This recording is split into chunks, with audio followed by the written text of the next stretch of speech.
Take it easy and solve the school lunch problem with SPAM. S-P-A-M. こんにちは、タイガークローラジオ。You are listening now. Back J. You are listening to Tiger Claw Radio. Number 1 in vintage computer and video game entertainment. And now your host, Critical Failure.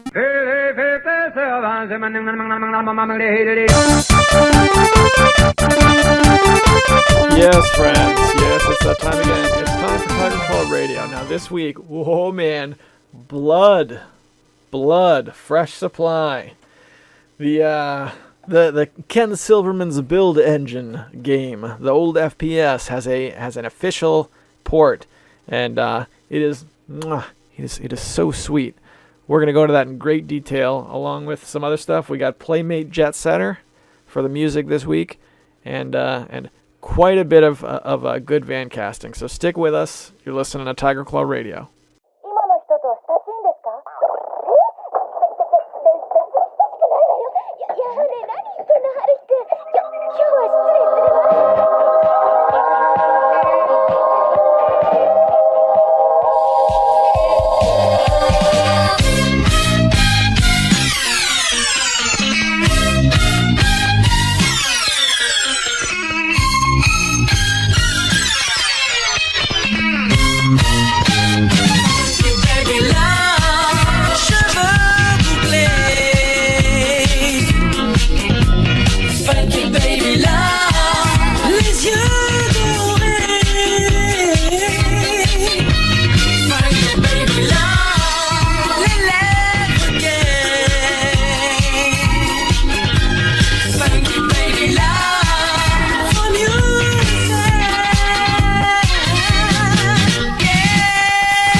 'Oh yeah, that's right.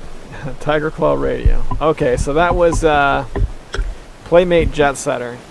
And what a hot track. But here's the thing. This is one of these artists that does that thing where they have fed stuff into Google Translate. So if you look them up on Bandcamp, what you're going to find is Playmate, a bunch of Japanese characters. So, awesome album. That is the 6-track version. And where is that available? That's Golf Audio Company has that available, and I believe it's free. The 6-track EP is free. There's also an extended version. That I don't know about. Let's see. What does the deluxe edition cost? They made a deluxe edition so they could release it on vinyl. The deluxe edition is also free. Look at that. And there's a cassette. Oh my goodness. The cassette is $9. Let's see how much it costs to get it shipped. Might get that on cassette, boys. I missed out on the vinyl, but I dig that. I dig that quite a lot. I don't know. I'll tell you what. I'm going to leave that open. We're going to revisit this in a bit. I'll take a look at potentially getting that sweet Future Funk album on cassette. To start with, we got some good band casting for the week. So let's go back to the beginning. All right. At this point, mind you, Blood hadn't come out yet. Blood came out like a bombshell. So we're going to tackle Blood later on. All right. You guys are listening to Tiger Claw Radio. Good morning, everybody. It's Monday morning. It's time for the Vancast. It is a lovely 55 degrees outside right now, and I got to say, it's been so hot this past little bit. It's a little jarring to go back to brisk jacket weather. And yet here we are. Alright, pulling out on my way to work. Getting ready to do another week. Now you might remember last week we talked a little bit about Rocket League. Rocket League, the company that makes it, I don't know the company's name. They were purchased by Epic, and they're moving over to the Epic Store. So you can play Rocket League alongside Fortnite. Now, a lot of people were none too happy about this. I opened up the Rocket League store page in my Steam because I wanted to see what the reviews were, and they were like, don't worry, the reviews are mostly positive with a big asterisk. According to your settings, you have chosen to omit off-topic ratings. I'm like, first of all, I haven't chosen anything. You guys made the choice to tamper with the ratings like this. Second of all, I want to see all of those off-topic ratings, son, because that's the only avenue you left us to communicate with you guys. So that made me upset, even though I kind of knew that's how it was going to be. But a lot of people are none too happy at this Rocket League game. So that's a thing. After that happened, now I'm starting to see articles about games turning down exclusivity deals with Epic because of the backlash. They can't. They don't want to damage their brand by going exclusive to Epic. So that's happening. Just another small development. Excuse me, in PC gaming today.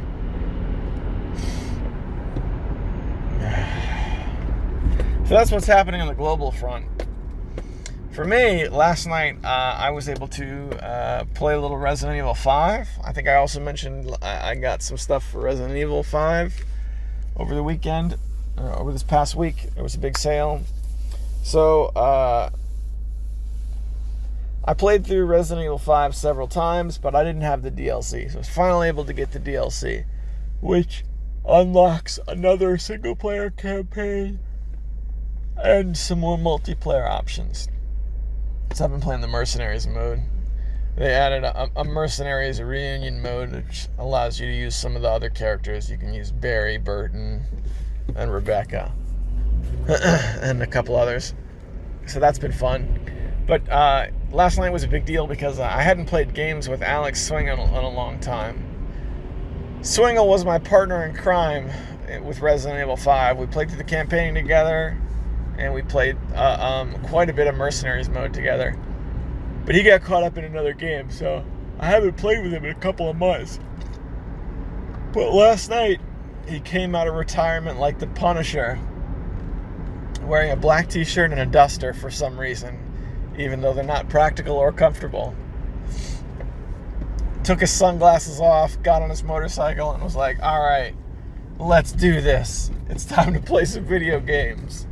Ba-na-na, ba-na-na. And that was my evening last night. Needless to say, I had a real good time. Oh boy, here we go. All right, and as I do with Monday mornings, I'm stopping by the grocery store, so let's put this thing on pause for just a minute. All right, back in the saddle. I got a couple bananas, got a couple apples. Yeah, so Steam.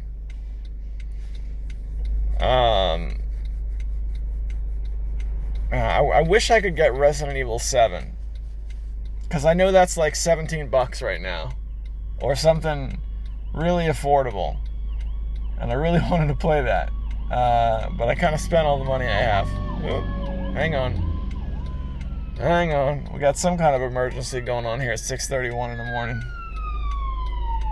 Good luck, boys.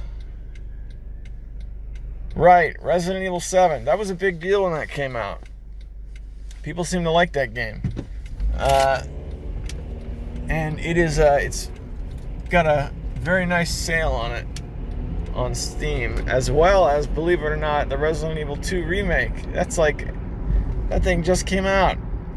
It just came out. And what was the ticket price for when it first dropped? It was like $60, and it was like $35. I think that sale ends today, though. Yeah. Hang on a second here. All right. So in other news, yesterday I got in the car and I drove out to my buddy Saga's house, and I passed the retro junk box on to the next person. So he has the box and is going through it, and he will mail it to the next step. So as far as the retro junk box is concerned, I'm sorry it got stuck so long in my station, but it has moved along to the next stop. I gotta say, I don't want to go into detail into what's inside the box, but I probably could have taken twice as much from the box as I actually did. That thing left my house with a lot of good stuff in it. And I took a last look just before I dropped it off, and I feel like I was successful at adding a lot of really cool stuff as well. So maybe when the box has completed its entire journey, we can revisit this topic and go back to what's inside the box, what I decided to leave behind, and what I added for other people. But this was a lot of fun. The whole retro junk box thing, it was a great idea that Hamrock had. So I've been enjoying that. All right. So I like to end these things by asking what I would do if I could just turn around and go home and play video games. And you know what? As I'm driving to work, I'm thinking about college. My last year of college, I used to pack my laptop up, and I would go off to the campus so that I could study. And I remember sitting at a table in like the cafeteria on campus and opening up my laptop, and I would work on papers, write essays, or read the material that was posted online, which they often did. I remember being on my laptop on campus quite a lot. So you can imagine there were times once in a while where I'd pop open like a quick Steam game just for a go-round to clear my head a little bit. And oftentimes when I did this, I would choose games where you could play really quickly. You could get through a game, in a minute or two, tops.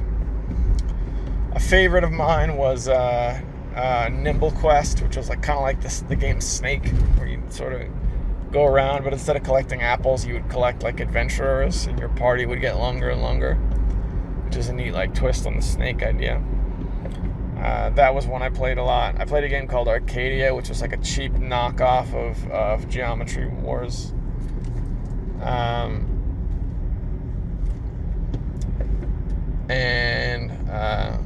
So I couldn't do it, I don't think, but if I could do anything, I think I'd pack my laptop up. If I didn't have to work today and the kids were okay and everything, I'd pack my laptop up and I'd go sit on campus. just get something from the cafeteria line, find my old table, and play some Steam games. Maybe play through the Trilby series. At the end of the episode last week, I got the Trilby games up and running. The old adventure games, free adventure games from Yahtzee that he made. All right, hang on a second. Bear with me. Got to do some driving. I was really excited to get those running again. So it might be nice to go out to the campus, fire up the old laptop, and play the Trilby games. They didn't charge for parking in those days. Now they do. So I can't do that for free anymore, which sucks. Alright, and with that, I'm getting ready to get on the highway here, so I'm going to shoot you guys back to the studio. I'll see you there. That reminds me, the Retro Junk Box did make it out. I've got to get back in touch with Saga and see if he was able to pass it on to, I believe, Tecmo Balls. Tecmo Balls, I believe, was the next guy on the list. So that did get out. I'll have to make a stop in at the forums and leave a post. But that was a thing. Just so you know, that's not stuck in my place anymore. Alright, shall we do one more from Playmate Jet Setter? This is a pretty short track, 1 minute and 53 seconds. I feel like we can do it. This is called Come On. You're listening to Tiger Claw Radio.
Morning, everybody. It's the Tuesday morning Vancast. It is 6:15 in the morning.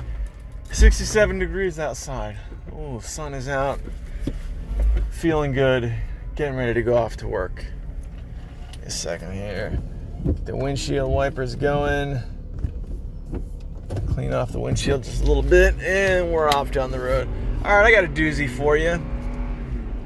Last night, I sat down at my computer for a little game time before bed, hooked up with Alex Swingle, and we set out to play Resident Evil 6. I've had it for a while. Excuse me. I've had it for a while.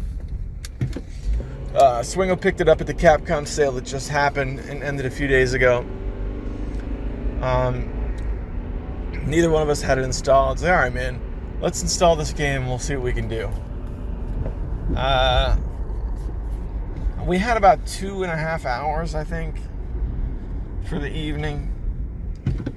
So we set the game to install, and it's big. I mean, you know, games are big these days. That's fine. And games are even bigger since that came out. It was like, what, 16 gigs, something like that. Took a while. But once it was installed, that's when the problem started. Resident Evil 6 has a prelude that you have to play through before you even get to the title screen.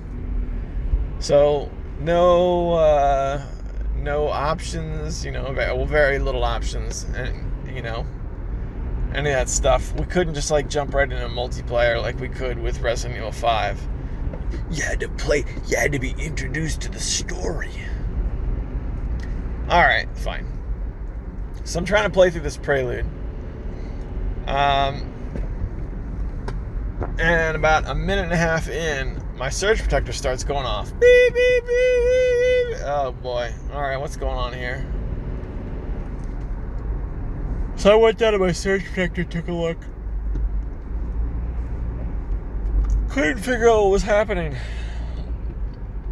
So I started unplugging things. I figured maybe I got something plugged in there that doesn't need to be. And that's why it's going off. Drawing too much power. Maybe my stereo is plugged into it. Even though my stereo isn't on, if it's drawing too much, then it could be triggering, the alert mechanism. Okay, fine. So I unplugged what I thought was my stereo, and my computer turns off. Alright. Smart move, Alex. Let's try this again. So I got everything back online, got the computer hooked back up, fired it back up, got back connected to Discord, started talking to Swingle again.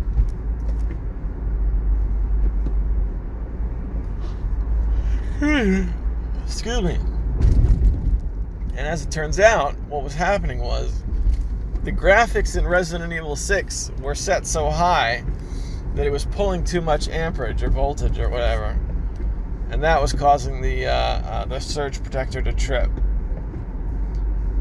So, I guess it came pretty close to frying my computer. So, I went ahead and turned the graphics settings down. Well, let's be fair. My first thought was, I've got these 2 extra monitors I don't need. Right, I run a 3-monitor setup. I've got my main monitor in the middle, and I got one to the right and one to the left. So I killed the left and right monitors, and then I turned the graphics down quite a bit. I cut the shadows down. I put the frame rate cap at 60 frames. Then there was some HD graphics setting, a generic setting for high-powered graphics. All right, let's cut that down as well. And now it seems to run fine. I ran it this morning and everything seemed to run fine. It doesn't look as good. Now it looks more like Resident Evil 5 did, so it doesn't look terrible, but my computer, believe it or not, is a couple years old now. I don't know how old it is exactly. But it's starting to sneak up on me, little moments like this, where it's oh, maybe it's time to put some money into an upgrade. Who knows, There have been a few moments where I've considered putting some more power into my computer. I think the last time I seriously considered it was when I played Doom, the 2016, 2017, whatever it came out, that version of Doom. I was able to play that game, but I had to drop it down to low settings. Ugh. My GTX 750 Ti couldn't quite handle it.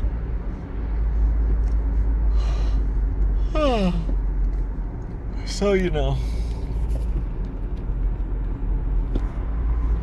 what else happened? Oh, yeah. I also fired up the Epic Games Launcher today. I was sitting around this morning and I was like, you know what? I want to fire up all these different launchers, at least the ones I have installed, and we'll just take a look, see if any of them have anything interesting. Make sure the big ones, make sure they all work. So I fired up the Epic Games Launcher, fired up GOG.com, or the GOG Galaxy client. I fired up the Battle.net client, and I fired up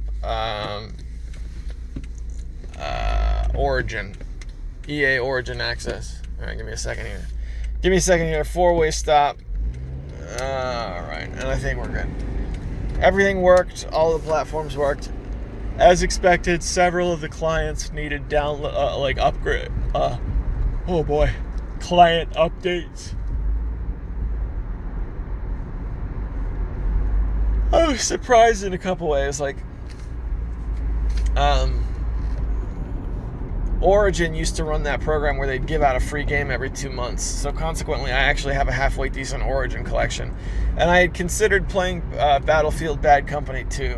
Because I remember playing that on the PlayStation 3 years ago. I never did finish it, and I didn't realize I had it in one of my collections online. So, Battlefield Bad Company 2 on Origin. I might end up playing that sometime soon. But let's get back to what I was saying. I loaded up the Epic client, which I had installed because some of my friends were playing Fortnite at the height of its popularity. I was never really into Fortnite. I don't think I ever once even sat down myself to play it alone. But I had more than one friend who wanted to play duos with me. So I did have it installed. So I got into the Epic client, and let me tell you, trash. I'm going to say it. It's trash. There's nothing. There's nothing there. There's no... Even 9 years ago when I got into Steam, okay, even way back then, it was like, look at all these games that are available. Oh man, I could play Quake, I could play Magic the Gathering, Duels of the Planeswalkers, I could play Counter-Strike, the Doom games, Doom 2. All these games were on Steam right out of the gate when I got into it. Not a whole lot there for the Epic client. Not even enough to really support a text search box. Just, it's a few games. I got a free copy of World of Goo, I guess. So let's hear it for a game I already had on Steam. They're offering a program where you get a free game every 2 weeks. So I'm willing to come back in 2 weeks and see what's going on. This is a really smart move on their part, because let me tell you, I hated EA Origin. I hated it. I hate EA. I still think they're a terrible company, but they gave out a free game every 2 months, and that was enough for me to maintain an account, for all the years I have. And I actually did end up buying something off that storefront. I bought the Command and Conquer Complete Collection when it was on sale at some point. And I ended up buying Sims 4, even though I didn't play it very much. So, it took a long time, but those free games did eventually make me buy things in their store. Could that happen with Epic? I'm looking at it now, and I have to think no. I don't really see anything in that store I would spend money on. But who knows? Maybe they'll poach some more games from Steam that I already have. I don't know, man. The biggest shocker was that my Battle.net client still worked with Blizzard. I haven't played anything from Blizzard in forever. I'm not even sure why I have that installed. I think I might have been going after Hearthstone at one point. I wanted to get into Hearthstone, and I didn't quite seal the deal. They have Diablo 2 still available, though. That caught my eye. Oh, excuse me. So you can get the original Diablo for $10 from GOG.com on the GOG Galaxy client or whatever. And then you could get Diablo 2 from Blizzard, which is pretty awesome. So yeah, today was this morning was window shopping with all my different game clients. And I gotta say, it's getting pretty ridiculous how many there are. I don't even have them all installed. I don't have Uplay installed, I don't think. Actually, I might, believe it or not. Not because I use Uplay, but because I have a couple of Ubisoft games on Steam, and they kind of force Uplay to open in order to run. Oh boy. PC gaming in 2019, I guess.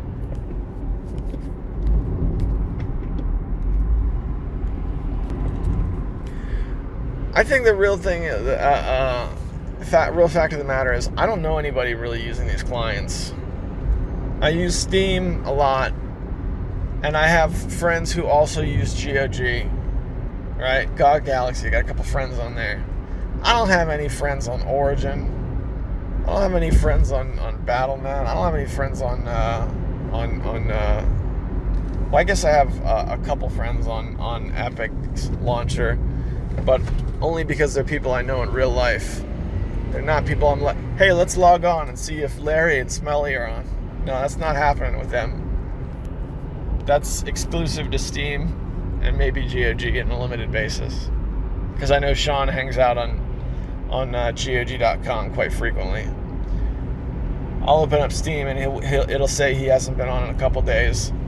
And then I'll load up GOG Galaxy and he'll be on playing like Wizardry 6 or something. I guess not Wizardry 6 anymore, but a Might and Magic game or something like that. That's, somebody I actually know uses that client. And I think the real fact of the matter is, how are you gonna join a game and like, hey, I'm gonna add you to my friends list? No, that doesn't happen. I'm not gonna add somebody to my friends list playing Sims 2 or Sims 4 on EA. Jeez Louise.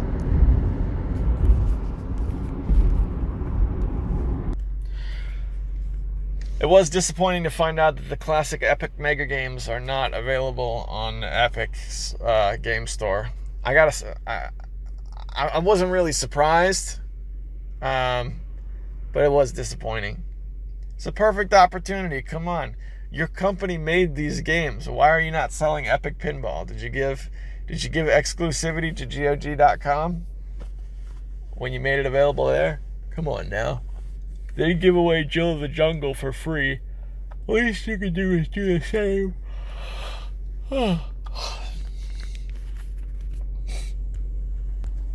I'll tell you another thing I saw. EA, the Origin client, their storefront went in the toilet. It's not just that they don't give away the free games anymore, because I completely understand when they halted that project. It was like, all right, this was awesome while it was around. I knew it couldn't last forever. But their storefront just went to garbage. It used to be like it would show the box art, in these little rectangles that looked like boxes on a shelf. And that has been traded in for little screenshots that look much messier, that don't at all look like a storefront. But that's not the only reason why I don't like it. They're really pushing this whole video games as a service kind of thing. Spend $5 a month and get EA Origin Basic, and then this is included. Perfect example: Wing Commander 2, a game I already have, but Wing Commander 2 appeared in this store because EA Origin does a better job than Epic's launcher. They have their classic games from back in the day. So Wing Commander 2. Wing Commander 2 is $5 on Origin. It's a better deal to get it on GOG.com because it's $6 and you also get the first game. But that's neither here nor there. It was there in Origin, okay? It doesn't say the price, though. It doesn't say the price. It says EA, included with EA Basic, included with EA Premium. What does that mean? All right, so let me see if I can push this to a buy screen. You could buy it, but you had to be advertised the access, like software as a service type deal first. And then at the bottom in small print, it was like, no thanks, buy for $5. I can't shop, like I can't really do business there. unless I already know what I'm going to buy, having learned about it from outside. I can't go there and look around that way. That's one thing I think every other service does better, is that I can look at the games and I can know what they cost easily. Even Epic gets that right. So, you know, at least I'm not one of these people who just goes and pirates everything. I'm still actually paying for the games that I own. I no longer, I'm not poor anymore. I'm able to eat dinner at night. I pay for the games.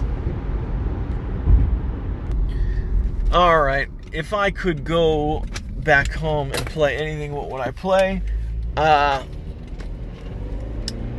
been in the mood lately to get to play some Doom 2 and Quake and whatnot. I want to go on a mod downloading spree and try some new mods. One of my buddies at work told me that there's a Quake Champions mod for Doom 2 that people are playing online right now. Quake Champions, the modern version of Quake that just came out, you know, a couple years back. Yeah, you can play that in the Doom 2 engine. I don't know what it looks like. I haven't played it, but he told me about it, and he was telling me that the servers are actually quite full. Like, this is something people have been logging on to play, and you can play with people online at any given moment. I would like to try that. I think I might see if I can get that working if I could go home. However, I can't go home because it's Tuesday. I got to go in and do my day of work, which is just fine. And with that, boys and girls, wow, this is 18 minutes and 23 seconds now. This is the longest Vancast I've done in quite some time. I had quite a few things to go over. So with that, boys and girls, I'm going to send you guys back to the studio. I'm going to go finish my day at work, and hopefully I can play some video games tonight. See you there. All right, we're back in the studio again. Was that Tuesday? Whew, man, I did a lot of Vancasting this week. Quite a bit. All right, let's take a quick jump back to, let's see, give me a second here. This is the kind of thing I usually do off the air. Sorting through my files. Here we go. Okay, so just a quick heads up. This I like to take usually around the 20-minute mark. It's late this week, but I like to take a few moments to thank the patrons over at Patreon, because they give of their resources to make sure TCR comes back every week, and it makes a huge difference. So this is the least I can do. I give them the podcast a little early. This week it's getting done on Saturday night. Usually it's Friday when I can swing it, and I also read their names off in a hall of distinguished gentlemen. Now they are Hemrock, James, Sendu, Tecmo Balls, Darabka, and Konstantin Kelman. Thank you guys so much. I appreciate your contributions, and let's see if we can keep the party going. In the interest of time, I'm actually going to jump right back into the van, because we've got 2 more to go before we get to the fan. It's a big fail bag this week. So, you're listening to Tiger Claw Radio. Let's keep it going. Morning, everybody. It's the Vancast. It is Thursday morning. 59 degrees outside. It's 6:24 in the morning, and it's sun's almost up all the way, or maybe it isn't. It's just that cloudy. I don't know. Yeah, it's very cloudy, very gray, and I'm off to work, getting ready to go do my Thursday. Been all about Resident Evil these past few days. Been playing through Resident Evil with Alex Swingle, Resident Evil 6. I played some more Mercenaries mode in Resident Evil 5. And over the past couple days, last night and this morning, I went back to Resident Evil 4 a little bit. I never beat Resident Evil 4. People love that game. I have a hard time with it. So I played it some more this morning. I had probably about a 20 to 25 minute session. Not too long. But I was able to push my save guy forward by a couple of checkpoints. So, not too bad. Or a couple of typewriters. as they use in that game. They use typewriters instead of checkpoints. I have a problem with the way that game controls. See, after Resident Evil 4, from 5 on, you were able to control with the mouse. But on Resident Evil 4, they want it to emulate controller play. So you have to use the arrow keys to turn left and right. There is no alternative. You have to, if somebody appears at a 90-degree angle from where you are, you've got to slowly turn to the right or slowly turn to the left to turn and face them. Or you've got to do that quick turn button combination. So goodness help you if you try and beat this game without knowing the quick turn combo. Absolutely 100% necessary.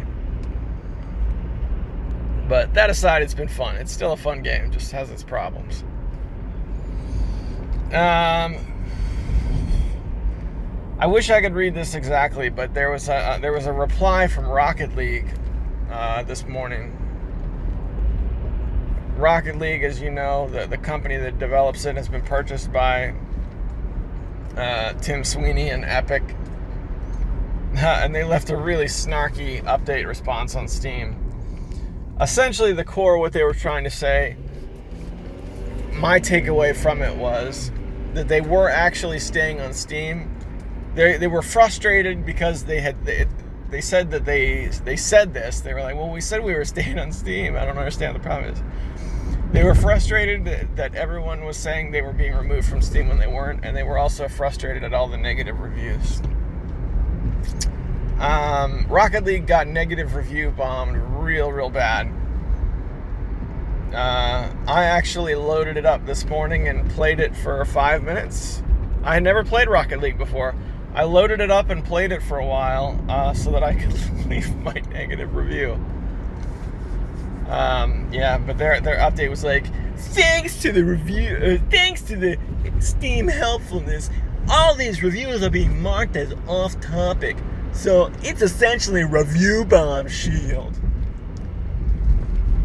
They cited one guy, specifically, they were like, and one person left with 1,000 hours, left multiple paragraphs of positive review, followed by, you sold your honor. It's like, oh my gosh.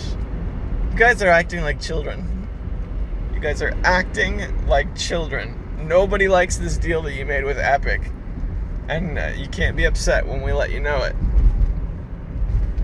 One positive thing is dealing with the Rocket League debacle.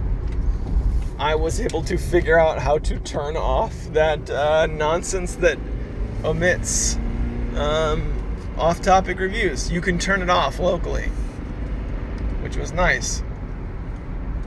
So now when I look at Rocket League's main page, it says mostly negative for me. Because when I'm making my decision on what games I want to purchase, I want to be able to really hear what the consumers are saying. That's information I need. So that happened. And I also played my first ever game of Rocket League, which was an offline exhibition match with just me and no opposing bots.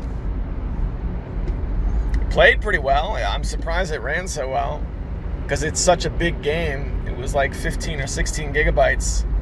For some reason, I was under the impression it was going to have a hard time running, but no, ran just fine.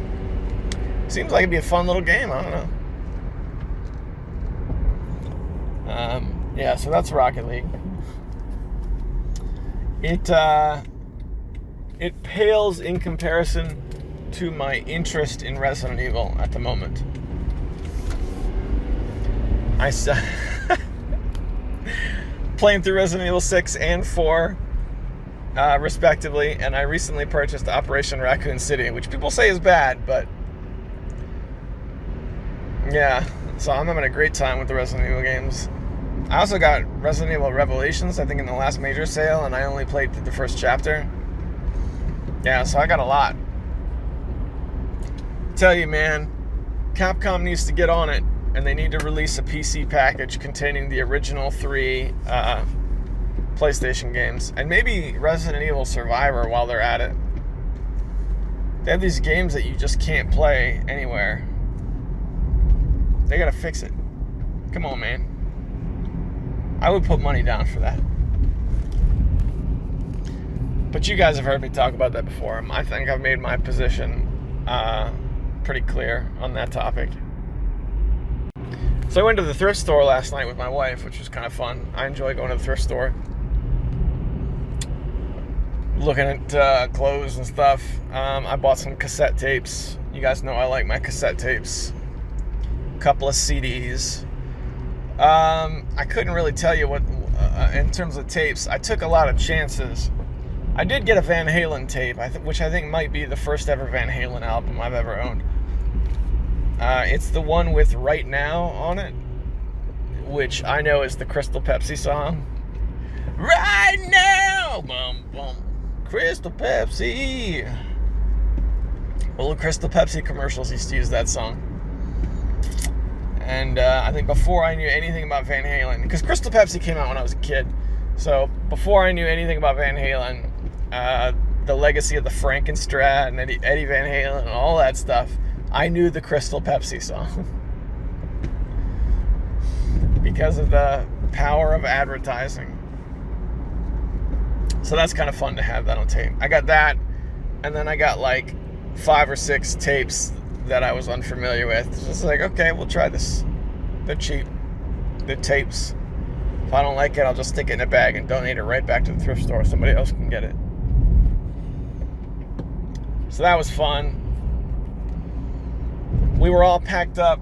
We got everything in the basket, and we were pushing forward to the line. And they got a glass case at this thrift store, which I've talked about before. Like, they'll have video games out and available on the shelf that are disc-based, and then cartridge-based games, because of the retro boom, they go in the glass case. So there have been these weird situations where it's like Modern Warfare 2 and Modern Warfare 3, great games for, $1.50 out, available for you to put in your cart. But The Sims 2 for Game Boy Advance, it's under glass because it's cartridge based. So I almost never look under this glass case, but last night I looked and there was none other than Pokemon Blue for the original Game Boy and the Game Boy port of RC Pro-Am, which I think was called Super RC Pro-Am. Those were both under the glass case, but the line was too long. I didn't see it until we were waiting in line, so I looked at my wife and I was like, yeah, it's not happening. So I left those there. I don't even know. I have no idea how much they were charging for it. If I had to wager a guess, I think it would be $5 a cart. So I passed on $5 for Pokemon Blue. Just because I couldn't leave my pregnant wife in line to run and chase video games. I only know that they were there because I happened to walk past it when I coming back from the bathroom. And to be honest, you'd think that the Pokemon would be the desirable game, right? I actually have a copy of Pokemon Blue that Hamrock gave me like 5 or 6 years ago. I kind of wanted to get RC Pro-Am, looking back. When I was a kid, my older brother saved his money and got himself a Game Boy. I didn't have one. None of my other brothers had them. Just this one brother. He got that Game Boy, and then over time, he would go down to this used toy store where people would trade in toys, and he would buy used games. So he had a Game Boy, and then like a fanny pack filled with Game Boy games. When I look back at my exposure to the original Game Boy, that's what I think about. It was my older brother's Game Boy, and the rare occasions he would let me play it. So, among the games that were huge at the time, I remember the most Mario Land 2 and Zelda for the Game Boy. Those were like the staple Game Boy games. Everything else I played a little bit or played later. I didn't get my own Game Boy until like 2 or 3 years later. But Also in that fanny pack was Bill and Ted's Excellent Adventure for the Game Boy and Super RC Pro-Am. A couple other games as well, but that's really what I remember when I look back. So it would have been nice to reacquire one of the original fanny pack experience games. But yeah, I wasn't aggressive enough. What are you gonna do? I really just, it would have sat in a box. I got a box of Game Boy games, and every like 6 months or so I pull out this box and I have a great time, but I'm not actually taking my Game Boy anywhere anymore. So that's alright, I'm pretty comfortable letting it go. I guess I just wanted to tell the story of the thrift store. Alright, I'm turning my attention back to the studio. If I were back there right now and I didn't have to go do my Thursday at work, what would I be playing? Well, another thing that I did was I went on a download spree of Quake mods. I got like this Aztec mod jam, which is a level pack of a few like Aztec themed levels. Tried that out a little bit. That was fun. Oh wow, deer. Gotta be careful. Gotta be careful. Deer, they run out in the road and cars smash into them. Right. So I got a couple of mods for Quake in the last 24 hours that I downloaded and socked away. Couple of maps I enjoyed. That would be fun to go back and play some more Quake. Good old Quake is like one of those rock solid standby games that I can always go back to. I think I'm at like 113 hours on Steam and Quake. Only that's 113 hours on Steam. That number kills me because it's like there was a time in my life where Quake was the game I played every night, all night, and none of that time is logged when I look at my Steam account. That's only the time logged since I got Steam. Now, to be fair, I've been on Steam, I don't know, 9 years? Something like that. Oh, excuse me, 9 years? And Quake was one of the first games I got on Steam. It wasn't the first game, but it was one of the first games. I remember buying the Quake pack when I only had 12 games on Steam. 12 games, and some of those 12 were like Quake, Quake 2, Quake 2 expansion packs, and then Quake 3. So this game goes back quite a ways. We're looking at a 2010 purchase, to put it in perspective. Yikes. Can't believe it was that long ago. Well, that said, I'm actually not going back to play Quake right now. I'm going in to do my day at work, because that's what I do. That's my routine, and that's how I stay afloat. And with that, boys and girls, I'm going to send you guys back to the studio. Thanks for hanging out. Yep, I did make that trip to the thrift store, and mistakes were made. The tapes I got ended up being really good. I have them in front of me now. They are the Hoodoo Gurus Stone Age Romeos, which ended up being a really good tape. Arrested Development, 3 years, 5 months, and 2 days in the life of... what is this? Stand in Line, Impoliteria, I don't know.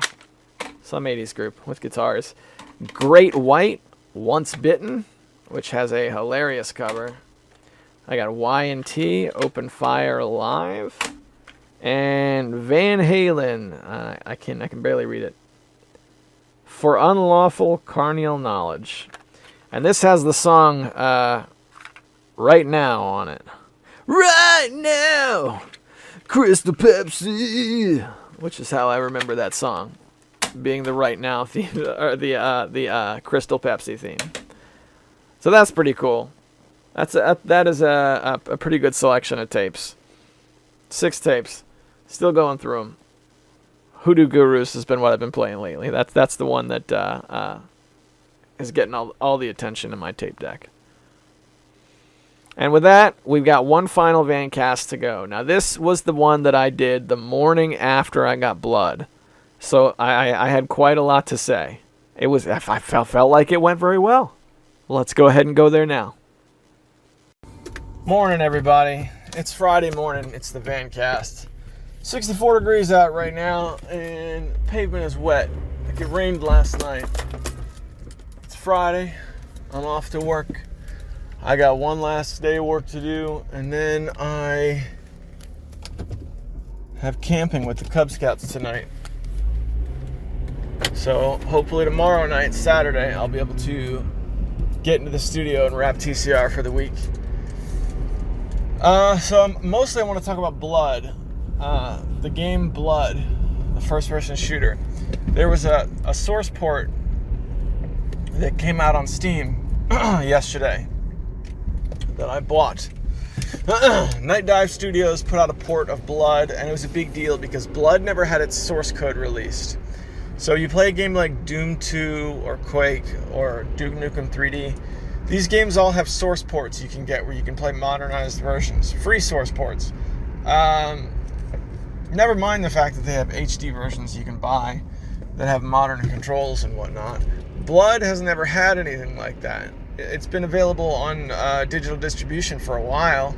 I've got one unit whole Blood. I've got it on Steam and GOG.com. I've had it forever.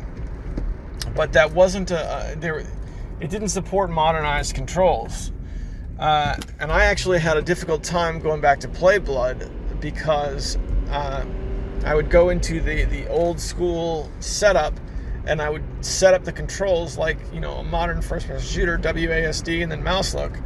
And the mouse look on a late 90s FPS from MS-DOS was not great. It really wasn't, because you would push the mouse forward to move the reticle up, and your character would also step forward from that mouse movement. So no matter how close you got the controls, the mouse look was always a little off. Oh boy. Which sucked for me because I never played Blood when it came out. I remember when it came out, I remember kids talking about it at school, but I never played it. We had Shadow Warrior in those days. So I revisited Blood as an adult, a few years back. I got it on the various services. I know people love it. They say it's a great game. And I set up the controls and I started playing through it. And I got through a few stages and I really enjoyed it. But the controls, I just had to have a modern control scheme. I couldn't get down with the old arrow keys anymore. So I gave up on it. Until finally a source port came out. Regular ticket price is $10, $9.99. I went to buy it, and as it turned out, I had one of those coupons on Steam. You know how, like, in Steam, sometimes in your inventory, coupons just show up for games you're never going to buy? Well, I had that one, so it was $5 for me for the Blood source port. I can't think of off the top of my head what it's called. It's like Blood, Fresh Blood, or Fresh Packet, or something like, I don't know. Something like that. Fresh Supply. Maybe that's it. So last night, long story short, I got Blood.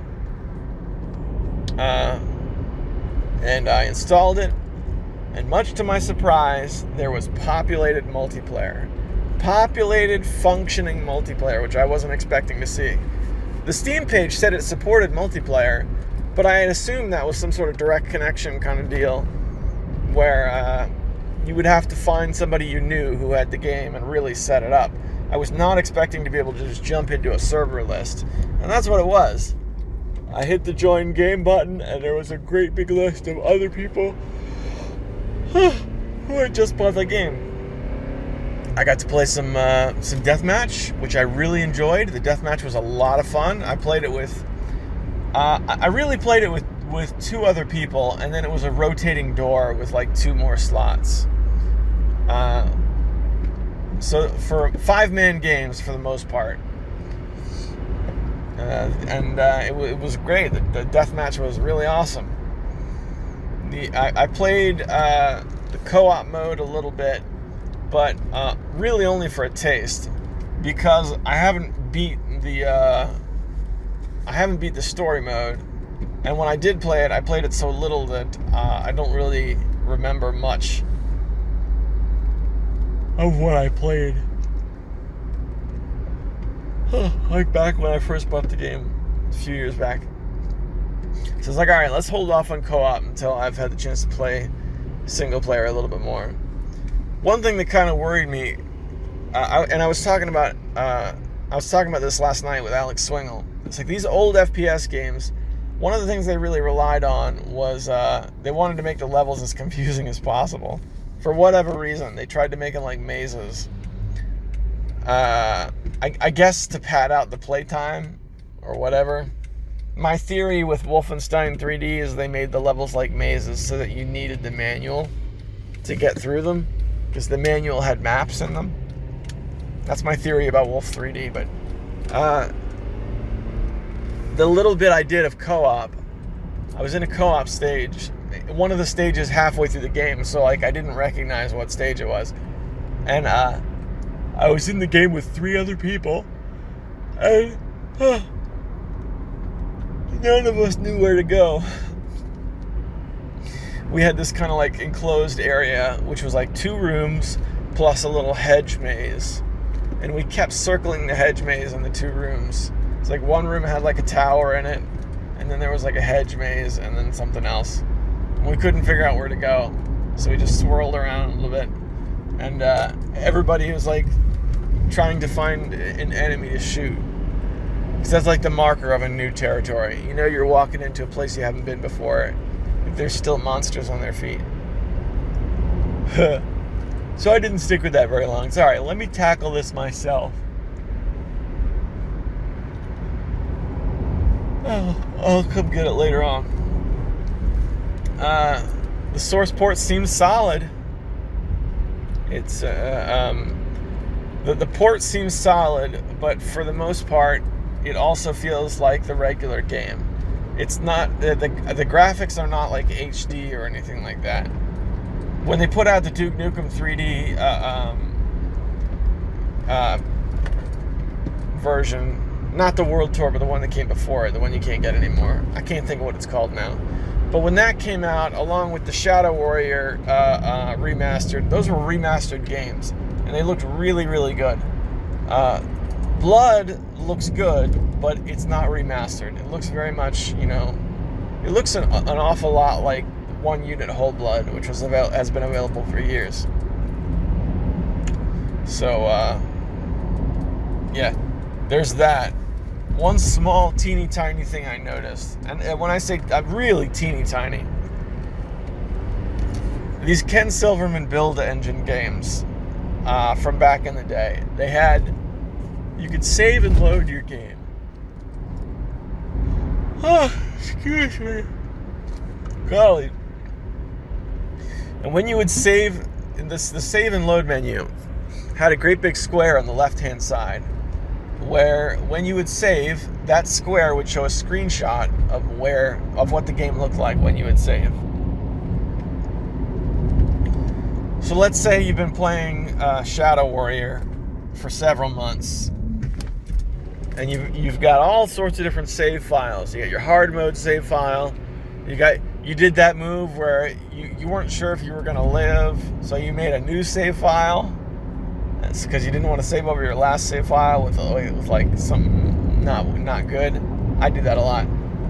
So consequently, I'll have like 4 or 5 saves in the same playthrough. Maybe you got saves from different episodes. You could flip through those save files, and you could see a screenshot of where you were for each one. It made it really easy to flip through the save files. I did. Oh, excuse me. I only got a taste of this game. You got to understand, I played this game for like 30 minutes. I bought it late last night. Played it for about 30 minutes, and then I shifted gears when Swingo came online.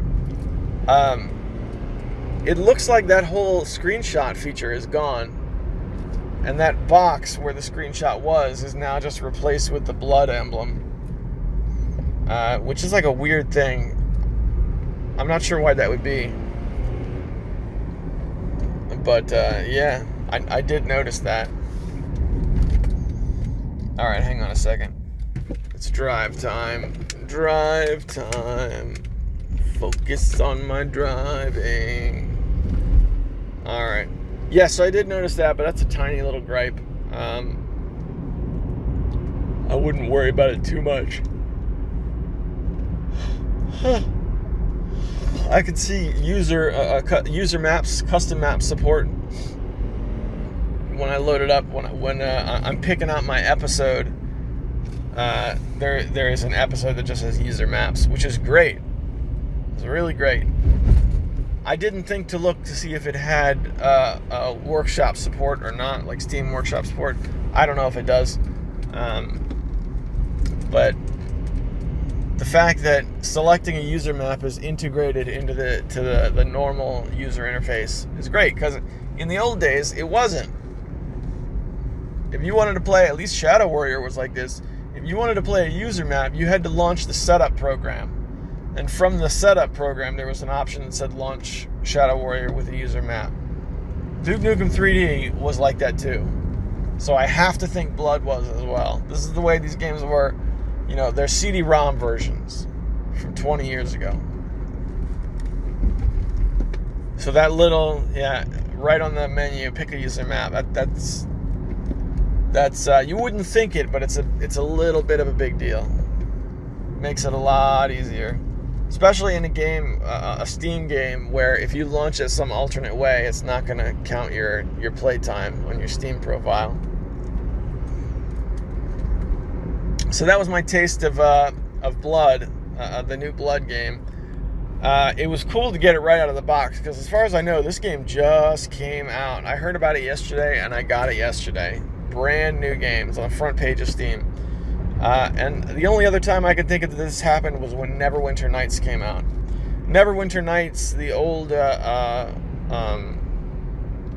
computer RPG, that got an enhanced version like a year or two ago.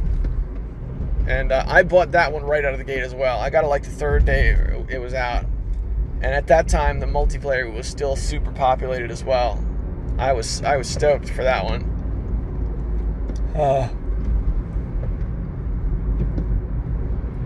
Excuse me. Yeah. The multiplayer was populated, and there was a Discord that was built right out of the gate.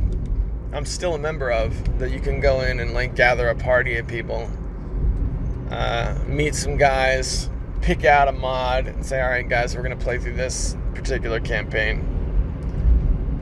It's pretty sweet.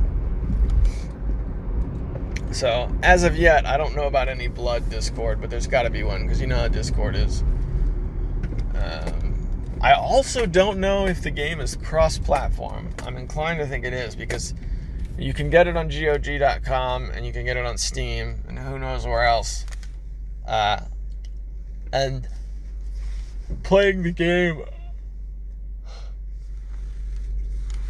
Oh, excuse me, my gosh, I'm sorry. It seems like I don't see anything that relies on the Steam, the Steam like user experience to run, right? So as far as I know, there's no right click and join game, none of that stuff. You just go out of the menu, and it'll be like, when you hit join game, you get a big list, and it's like Jerry's game, Ralph's game, Leonard's game,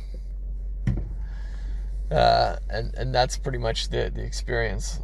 So if you got it on GOG, I think you should be just fine playing against someone on Steam. That's what I believe.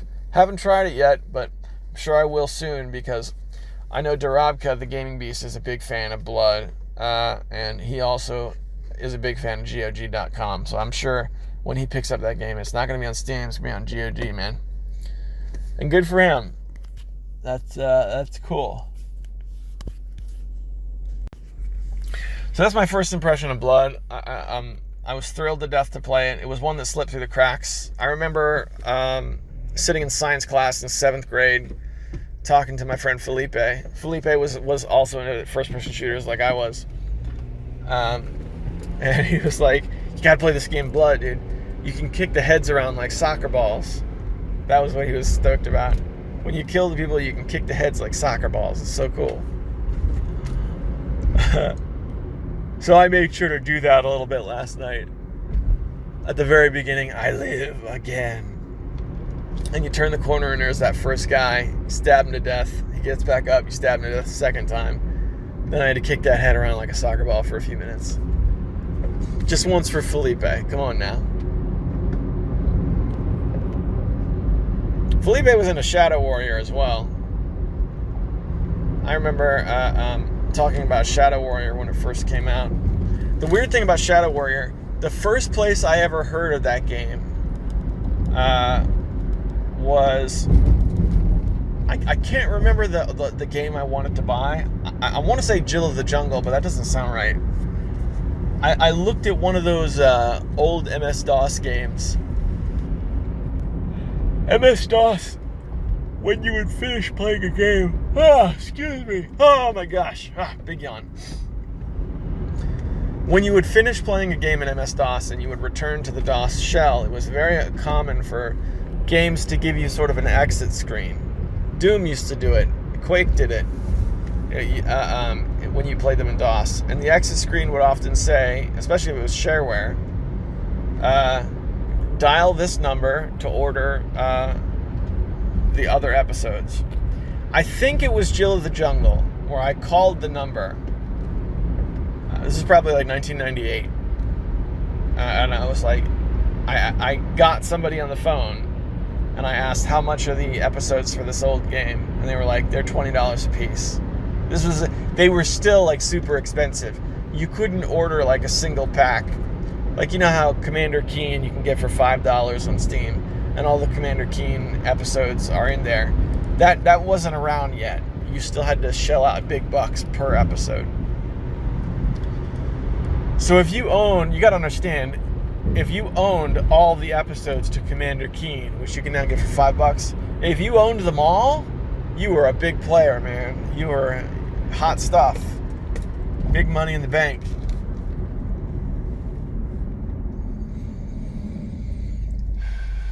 So now, Jill of the Jungle being free, all episodes free on GOG.com. Part of me thinks it's a pretty big deal, but I'm sliding off track. I dialed this number to order these games, and they had like a hold music, you know. The company's phone system would answer the call, and you'd be sent to a queuing system. So you'd first hear like an automated voice, and it was in honor of our new game Shadow Warrior. We're doing this, that, and the other. It was Apogee, I think, at the time. I don't think it was 3D Realms yet, or at least I was attempting to call Apogee and got connected to 3D Realms. And that was the first place I'd ever heard the word Shadow Warrior, was this phone service.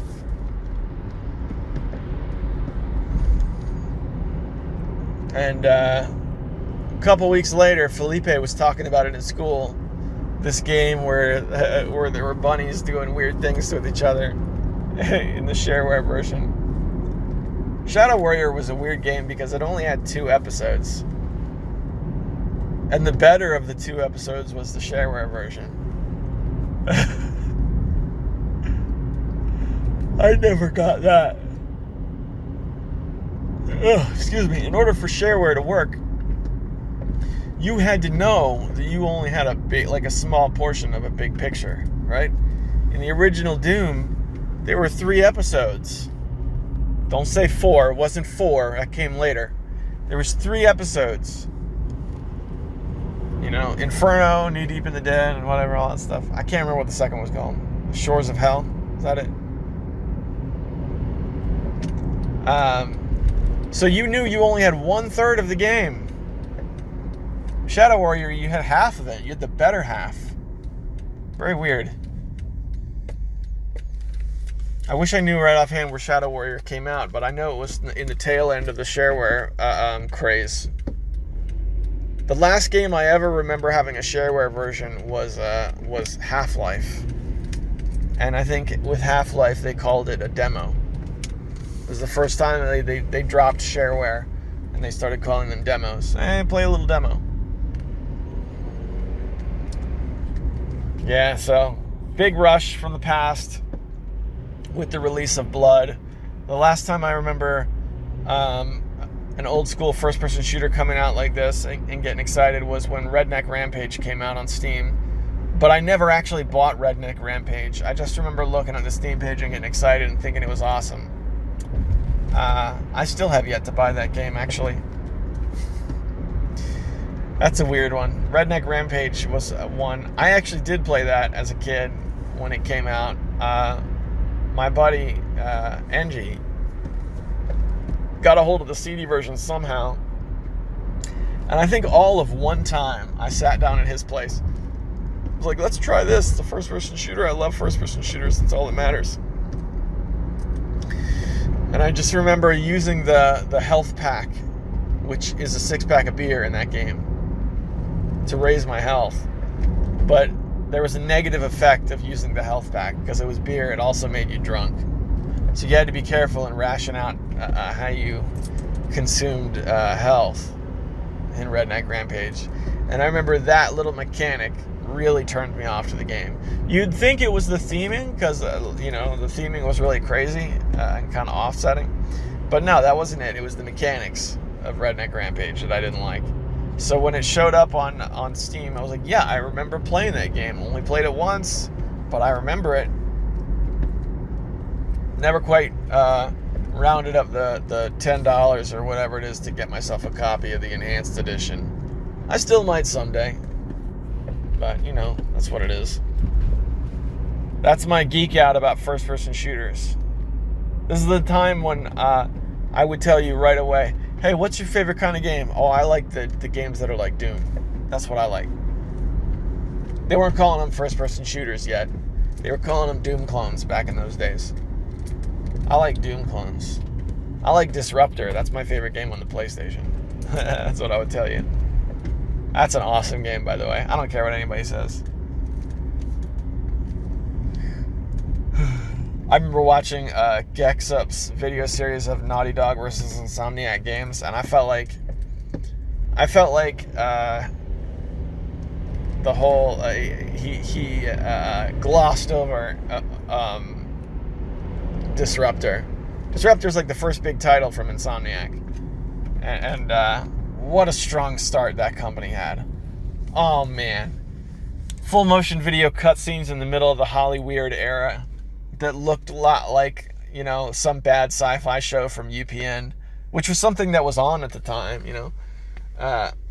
So that made it very believable. Apart from alongside being hokey looking, it's kind of tough now if you're like a younger gamer to look at those cutscenes and be like, oh yeah, that looks great. No. It matched what was on TV at the time. So, first-person shooting with an awesome mechanic that, okay, you got guns, but you've also got psionics. So there's like twice as many guns. The levels were cool. I remember the controls being fluid, although I would probably have problems with it now. But yeah, Disruptor was so cool. Such an awesome game. Very difficult, too. Real honest to goodness difficulty. Excuse me.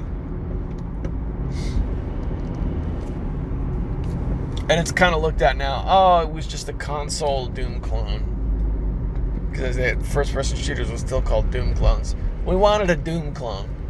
No, they didn't make a Doom clone. They made an awesome early console first-person shooter that played great and looked great. Disruptor was an awesome game. Man, we need Disruptor on PC. That would be weird. I don't know how that would come about. It's old forgotten first-person shooter that was just made to bring a computer game to the consoles for the most part. And now we need it back on the PC. That's my opinion. Yeah, Disruptor's a good reason to get a PlayStation emulator working on PC. But even then, not so much, because you wouldn't be able to play with mouse and keyboard. Alright. I feel like there was something else I wanted to go over. Yeah. Geeking out hard about first-person shooters. Love them.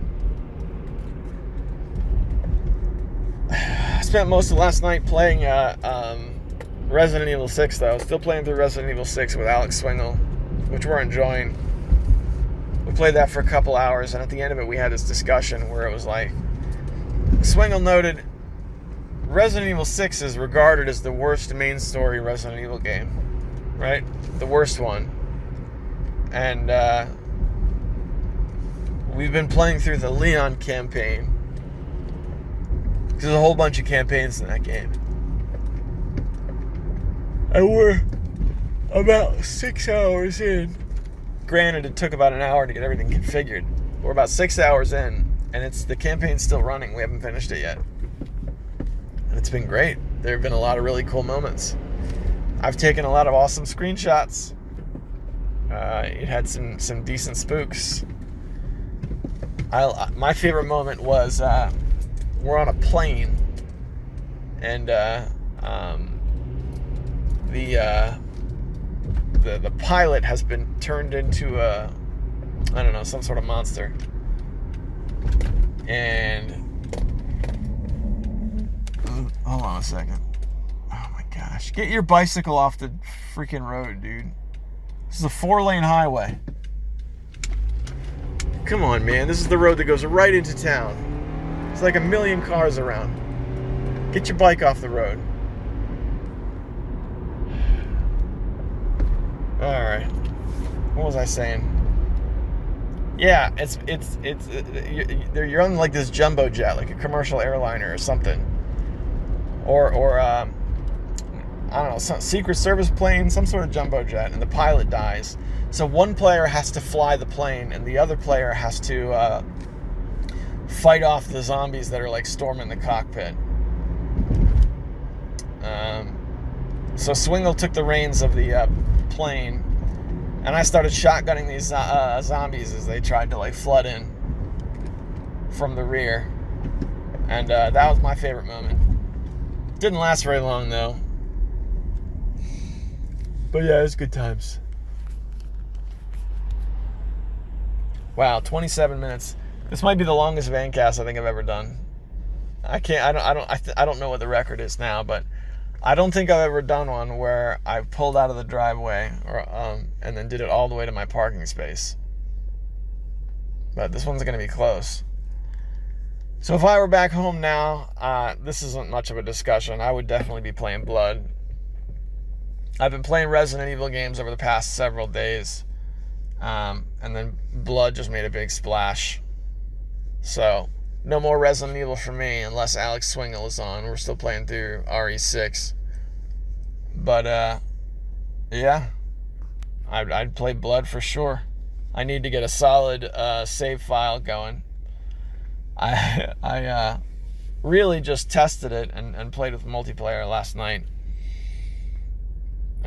So I'm stoked about that. I've got camping tonight. When I get home, I'm going to go. I don't get to sit down and play games and do TCR tonight like I usually do on Friday night. I have to go camping. So, of course, another awesome game that I'm super excited about. That's just going to go in my backlog for now. But, yeah, hopefully I can return to it Saturday night. And with that, boys and girls, I'm going to send you guys back to the studio as I pull into the parking garage here. Almost made it from my house to my parking space at work. Almost. All right, boys and girls. I'll see you there. All right, boys and girls. There's no time to waste. You know what time it is. It's time for the fail bag. You guys want to reach me, if you know me personally, you can send me an email. Just make sure you're clear about what I can and can't say on the air. Otherwise, the best way to reach me is through YouTube comments. Head over to YouTube. You know what the deal is. Leave any comment you leave there. It's liable to be read on the air. So we got one from Hemrock. I always like hearing from Hemrock because he's been right into the show since the very beginning. Good friend. Here we go. And we got an email from him. His emails often bring a lot of content, a lot of good, thoughtful questions. So what I'm going to do, I'm going to bring this here, and now I know enough to hold control and mouse wheel up to make the print nice and big and easy to read. Greeting and salutations, CF. I hope you're doing well, and I hope you're doing well on your Disney vacation. Too bad Disney Quest is no more. I watched the new Sonic Hedgehog movie trailer. Facepalm. Here are a few red flags.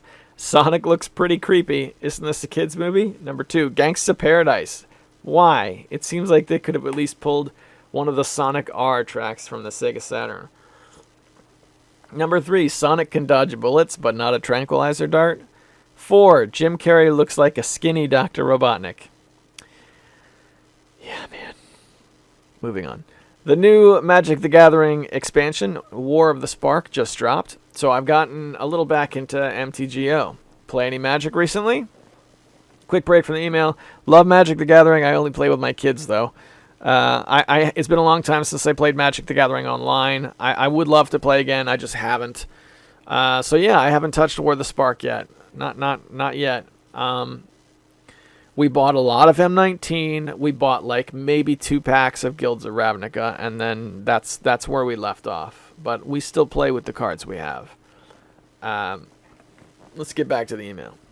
Excuse me. I recently finished Final Fantasy II. The last dungeon was a tough nut to crack. What the developers did was combine the last 2 dungeons into one epic finale. Unfortunately, since there are no rest spots, that means if you get low on HP or MP and warp out, you gotta crawl your way back through the long gauntlet to get back to where you were previously. In any case, I think FF2 is an okay game. Yeah, it's probably the worst Final Fantasy game I've played, but it was still decent. I thought the level mechanic was kind of cool after a while. However, I would recommend making your characters either pure fighters or pure magic users. I tried to create a paladin, warrior/healer combo, and it didn't turn out great due to how the leveling system works. How many FF games have you beaten? I've conquered 1, 2, 5, and 6. That's an easy question, Hemrock. I have conquered 0 because I am awful at RPGs. I usually lose interest and go to something else. And then 2 weeks later, I'm like, man, I really wish I went back and finished that game. And it just never happened. The 2 times I got close was playing Final Fantasy VII in probably about 2006. I got stuck towards the end of the first disc and got hopelessly lost. But I put in about 10 hours trying to beat that game. Later on, much later on, when I got the Ouya, I was playing Final Fantasy III on the Ouya, which is it's the DS port. And I loved it. I was having a great time with it. I was using a guide because here's the thing about Final Fantasy III is it has the job system. So I was like, look, I just want to know what the right jobs to pick are. I get it. I'm really only playing this game to fight the random encounters and move on to the next dungeon. I didn't want to have to put thought into which jobs to pick. So I did it with a guide, but I was, playing it legit, and I liked it. But yeah, then I lost my cable for the Ouya for like a year. And I ended up having to reformat the hard drive. And I lost my save file. So that was kind of depressing. It was kind of depressing, I'm not going to lie. But yeah, I haven't beaten it. Another instance I got close, Final Fantasy IX. I was on the 3rd disc, I think. This was probably like 2003. And I reformatted my memory card. I was in the middle of the night and I was clicking around on the menu on some game and it ended up reformatting my memory card and I lost my save. So yeah, I've never beaten a Final Fantasy game. Hey, it is what it is. Let's get back to the email. So I just finished one Final Fantasy game and I figured I should start another. So I started Final Fantasy VII. I'm playing it on the Nintendo Switch. I'm actually enjoying it more now than I did when I first played it. Hopefully I'll beat it this time. Good luck, man. I liked when I played a Final Fantasy VII. I haven't beaten any of these Final Fantasy games, but ironically, I've played almost all of them. All right, back to the email. So as you know, Sega has recently released 20 of the 40 Genesis titles that will debut in the Sega Genesis Mini. Rejoice! Gunstar Heroes has already been announced. Here's the most current game list. All right, buckle up, boys. Let's see what we got. Echo the Dolphin, Castlevania Bloodlines, Space Harrier 2, Shining Force, Dr. Robotnik's Mean Bean Machine, Toe Jam and Earl, Comic Zone, Sonic the Hedgehog, Altered Beast, Gunstar Heroes, Castle of Illusion and World of Illusion, Thunder Force 3, Super Fantasy Zone, Shinobi 3, Streets of Rage 2, Earthworm Jim, Sonic 2, Contra Hardcore, Landstalker.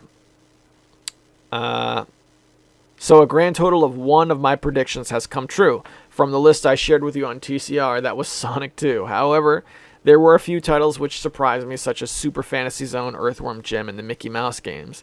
Now I'll try to give a more realistic list as opposed to my pie-in-the-sky wish list from last time. The reminder that games that Sega will release on the upcoming mini console, I'd really like to hear one from any of the listeners. Yeah, any of you other guys who have a stake in Sega or any interest, what do you think are going to be one of the other games? He said that these are 20 of the 40, right? So there's still this is only half the list. And let me just stop you right here, because we're getting ready to read his wish list for the other half. So I want to just do some comments on this half. This half is not a bad list. It really isn't. It's a little lacking, I think, in the RPG department, right? Because we've got, Shining Force, which is a great entry, but not the second one. We've got Castle of Illusion and World of Illusion. I didn't play those games much as a kid, but Mickey Mania is a heck of a game. I guess I would have liked Mickey Mania if they were going to do a Mickey game. Mickey Mania on the Sega Genesis is hard as nails, but it is a gorgeous, gorgeous game. So that kind of surprised me. Contra Hardcore is a good pick. Streets of Rage 2 made it on. Castlevania Bloodlines made it on. Space Harrier 2. Right? Space Harrier 2 and Thunder Force 3. Those are some shmup games. We've got Gunstar Heroes. Altered Beast is cool. I didn't get into Altered Beast until later in life. I didn't get into Altered Beast until I got my my Sega Master System. Thank you, Sendu. Which I got, and then Altered Beast was one of the Master System games I tracked down, and I really enjoyed it. So I'm digging this list so far. All right, so let's get back to the email. He says, I'd really like to hear from you or any of the listeners. And here we go. Sonic 3, this one is obvious. Flicky, Rise Star, Ooze, somewhat of an underdog pick, but I'm rolling with it. Golden Axe. Yes, I agree with you. That one's got to be on there. Yes, it does. Golden Axe. Play as the girl and keep walking to the top of the screen and don't stop. Shining Force 2. This one was on my original list, and I think it's going to happen. You know what? Me too. Phantasy Star 2, 3, 4. Vector Man, Decap Attack, Kid Chameleon, Alex Kidd and the Enchanted Castle, Beyond Oasis, Shining in the Stinking Darkness. Heck yeah, brother. It is a game that has a little space right here in CF's heart. Shining in the Darkness. I like that game very much. Columns.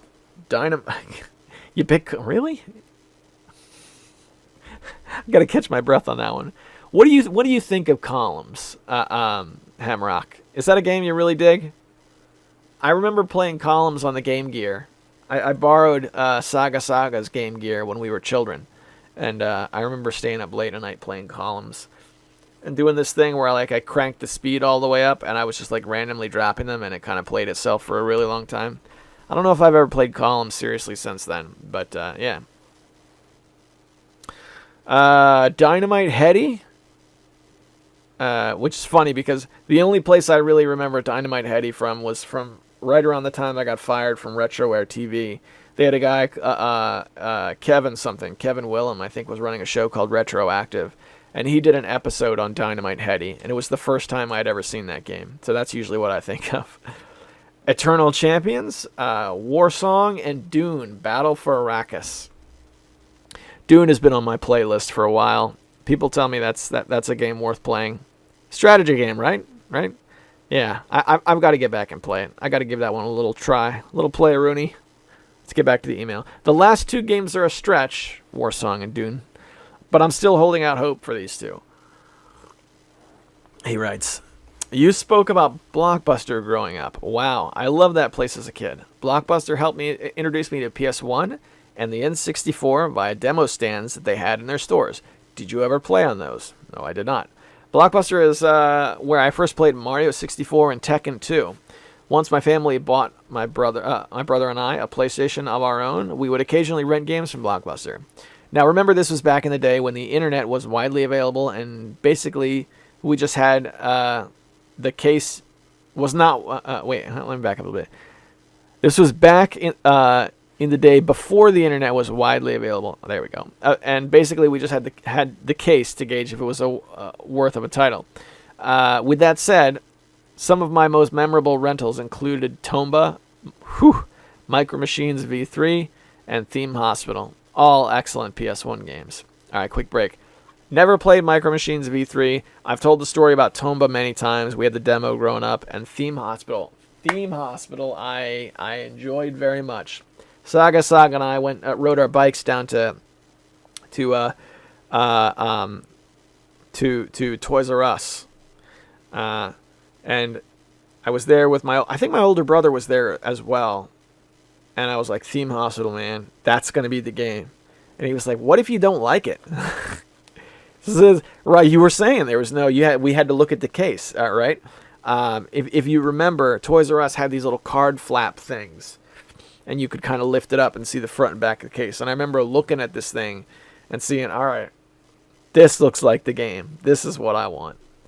Yeah, I remember Theme Hospital very, very well. I have it on GOG now. But all right, let's get back to the email.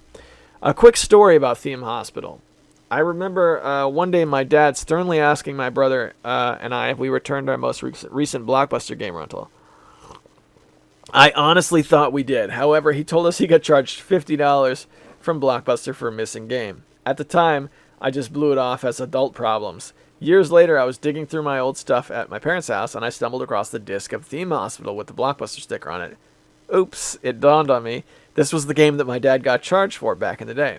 Someone must have returned the outer Blockbuster game case, but forgot to put the CD in it. Nevertheless, Theme Hospital is a great game. Although nowadays, I recommend people play the PC version. Yep. That's actually the version I finally completed. The PS1 version is a little clunky. You can find Theme Hospital on GOG for $6. Yes, indeedy. And it seems to go on sale every once in a while, so you can pick it up for even cheaper if you're patient. Keep rolling retro. Hemrock. Hemrock, my man. Excellent, excellent email. This is the first time, having read this email, this is the first time I'm seriously, in my brain, I'm seriously considering how good this Sega Genesis Mini is going to be. You know? I might, I'm still running the @Games Sega Genesis Mini in the basement for the kids. If this one's got the goods and it's put together better, I might retire that old Sega Genesis Mini and put this in its place. I know my son has a friend who would love to have it. I could get myself a new Sega Genesis Mini, take the old one, box it up, have my son give it to his friend, and then my son would be the big man on campus. Hey, want a Sega Genesis? I got one. Goodness knows I've been on the receiving end of that a great many times. All right.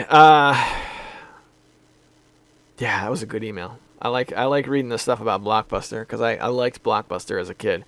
Not just for video games either. I mean, we share video game stories because that's kind of what we do. That's kind of what this is about. But I remember going there with my parents. My dad was a big VHS guy.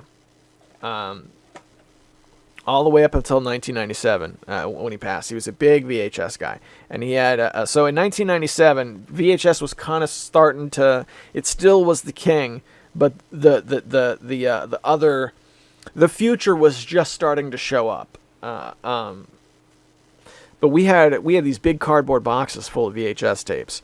And he used to tape movies off of TV when they would show up. A lot of people in those days did that. You'd buy blank VHS tapes, right? You'd record an SLP, which stood for super long play, and you could record like 4 hours on a single tape. The quality was not great, but you could record a lot. And he would have these labels that he printed off of his computer, and we had lots of movies to watch. And then, of course, because when is anything ever enough? It wasn't enough. Occasionally we just went to Blockbuster and rented some stuff, you know. If a movie just came out on tape we wanted to see, we did it. And my dad made sure we had all like the Disney movies and stuff. Like I remember, this is dating me a little bit, I guess. I remember when Return of Jafar came out. You might remember that Aladdin was Disney's Aladdin was a full theatrical release movie, but it had 2 sequels which were not released in theaters. They were direct to VHS, and Return of Jafar was the first of the 2. I remember that showing up one morning. That was something that my dad made sure happened. That and I remember I'm like going off on I'm just kind of letting this tangent go, but I remember seeing like commercials for movies in the theater on like the old VHS tapes. Like our copy of Blues Brothers was recorded off TV for many, many years, and that was recorded when I was a kid, right? And I remember a commercial for a movie called Shoot to Kill showing up on television when we recorded our copy of Blues Brothers. Now, Shoot to Kill was a movie that came out in 1988. I know that because I looked it up recently. So I was born in 1984, so I was 4 years old when this came on TV. And I remember being about 4 or 5 years old talking with my older brothers about this movie, Shoot to Kill. Oh, gosh. And you know what's funny? I was 4 years old then. I'm now 35, and I still have never seen the movie Shoot to Kill. It's got Sidney Poitier in it. I'm sure it's a great movie. What were we talking about again? Blockbuster, yeah. I don't know if I have any other real Blockbuster stories, except I knew this guy named Tim who said he was going to be famous in high school. I mean, because kids are dumb in high school. He ended up working at Blockbuster, and like the very last time I ever went to Blockbuster before they closed, Tim was working there. And I didn't say anything mean because he was, kind of silly, but he was also a nice kid. Hey, Tim finally made it to the movies. Good job, Tim. Oh, boy. Awesome stuff. All right, let me just make sure that we're actually recording and this is coming through okay. All right, the quality's listenable. I think we're in good shape. With that said, let's go over to YouTube. We're going to read the comments on last week's episode, and then I think we got some on some like older episodes as well. But let's see what we got. Bear with me here. Oh my gosh, my son said something that just killed me this week. He was asking about my YouTube channel. He was like, "Dad, you make these videos, right?" I was like, "Yeah." And he says, "But a lot of people don't really watch them, right?" I was like, "Well, yeah, some do. I get like 15 to, between 15 and 30 views per video, and then I have got a few that did above and beyond really, really well." He was like, "Yeah, but a lot of people don't really watch them, so why do you make them?" I was like, "Oh, just because I want to." He's like, "Yeah, but it seems like a waste of time." I was like, "You know what? Why don't you go to sleep in the closet tonight?" No, I wouldn't make him do that. But yeah, he did say that, and that kind of blew me. That was like, it's like when your significant other tells you you're fat, and it's just like, oh, that took the wind out of my sails for an entire evening. All right. So last week, yeah, nobody really did listen last week. Last week was the Poor Sonic episode, and I think everybody's tired of hearing about that. All right, Death Adder writes, "I went on quite a Rocket League bender a couple years ago. It's pretty hard to play that game and not have a great time. It's also crossplay, which I think most games should be in 2019. Whoever's taking it off Steam needs a series of throat punches. WTF, bro. Mortal Kombat has been on my favorite fighting games since 1992, but Orange Man bad propaganda aside, I'm kind of thinking, do we really need 11 Mortal Kombats? Mortal Kombat 1, 2, 3, 9, and 10 were all masterpieces in their own ways. I'd be okay with just those for a while. Sonic the Hedgehog's post-Genesis era kind of gives me the creeps in general. I could care less about this movie. Is Chris Chan even in it?" All right, we got a couple of replies here, so give me a second. First, let's start talking about Rocket League. Rocket League isn't being taken off of Steam. I can't remember who reported that, but it was reported incorrectly, and I think it caused a bit of a panic. So they got a lot of backlash that I believe was not their fault. I was even confused. Doing the reading, I thought I remember reading that it wasn't being taken off, but then I also saw an article saying it was. So I didn't know. They left a very silly update on their Steam page. Very silly, which I kind of want to read, but I kind of don't, because I feel like it's going to put a bunch of should I say bad vibes? I don't know. I try and avoid using the word vibes because I think it's silly, but I don't want to bring everybody down. As far as Mortal Kombat goes, you know, it's funny. You're not the first person to say that. Do we really need 11 Mortal Kombat games? Here's the way I look at it. I've got no problem with them continuing to make these games over and over and over again. I worry about it as a business decision because we see games like John Madden Football, and you and I both know there's no point in buying the latest Madden game because you can get the one from 2 years ago for a quarter of the price, right? That's the way it is. I think this is one of the problems with the Call of Duty franchise. And by the way, I just got off a Call of Duty bender. So right now, I really dig those games. But I don't think it's a good idea to spend $60 on the newest version, right? That said, I hope they keep making them because I like getting the ones from 2 years ago for much less. That's kind of the way I feel about the Mortal Kombat games. Never mind all the problems with the series, just put all that aside. Just the fact that there are so many. Hey, as long as they can keep making money making them, keep making them. Am I interested in this new one? No, but maybe I'll take the opportunity to buy number 10, right? I never bought that game. So that's kind of the way I look at it. It's on them to make it profitable. I don't care about that. But, you know, whatever. There's a lot of reasons to be pissed or to not like this new game. I think just the fact that there's 11 of them, not really one of them. My problem is the game itself. As far as the Orange Man bad propaganda, all that stuff. Look, you can make a game that says political things, but it has to be a good game first. This thought had occurred to me over the last week. I wanted to share it with you guys.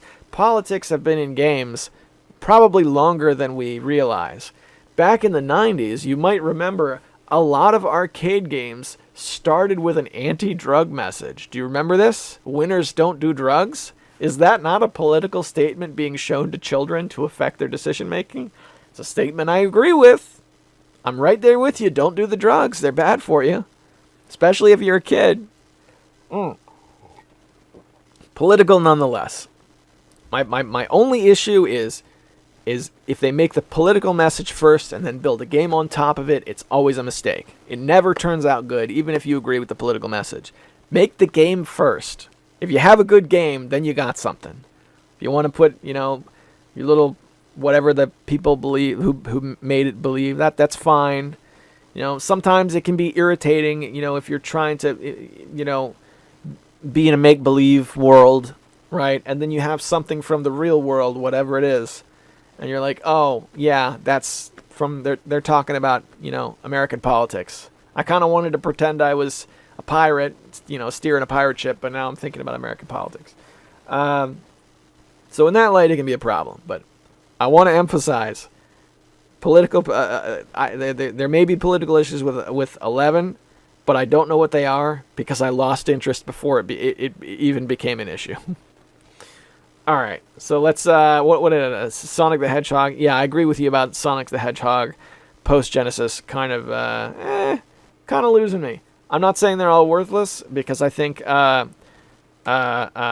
the first one on the Dreamcast looks like a sweet game. I remember playing that a few times and that being pretty cool. People seem to remember that one as well, pretty well also. But I never dug in hard in the late Sonic the Hedgehog games. I think the best Sonic the Hedgehog games to play right now are the ROM hacks for the Sega Genesis games. You want to play some awesome Sonic the Hedgehog games? Have a conversation with Sendu about which ROM hacks for the Sega Genesis are worth playing. Take like $30, not even that much. Take $15. Get on AliExpress and order yourself some Sega Genesis ROM hacks of Sonic the Hedgehog, and I guarantee you're going to have a good time. I guarantee it. Because there are some good ones.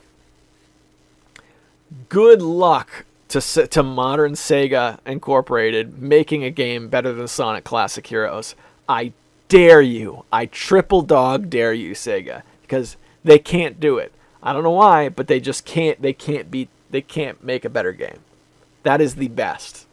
It's the best. My kids know that game. That's what they want to play. They don't want to play the official Sega games. I want Sonic Heroes, Daddy. Give me the one with all three. No, we can't make a game that's going to mess with the balance. Just make something fun. Fun is what needs to be first. That's what these companies need to realize. All right, tangent over. There were responses to that email from Death Adder. By the way, Death Adder, I'm raising my, what is this? Trader Joe's English breakfast tea. Raising this one to you, brother.